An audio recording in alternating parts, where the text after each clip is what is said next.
শুভ দুপুর সবাই কেমন আছেন? আশা করি সবাই ভালো আছেন।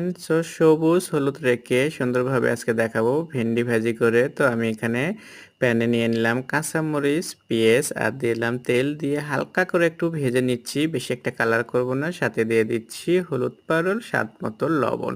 দিয়ে আমি আবারও একটু সুন্দরভাবে নাড়াচাড়া দিয়ে নিচ্ছি। আর এখানে দিয়ে দিচ্ছি ভেন্ডিটা।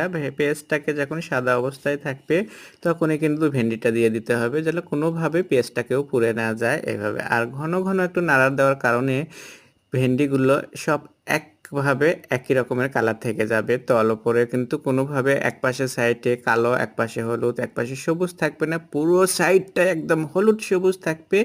দেখতে যেমন সুন্দর হবে এটা কিন্তু খেতেও তেমন স্বাদ হবে। আশা করি আপনাদের ভালো লাগবে। আপনাদের ভালো লাগলে আমার ইউটিউব চ্যানেলটাকে সাবস্ক্রাইব করবেন। নতুন নতুন ভিডিও দেখার জন্য সাথে থাকবেন।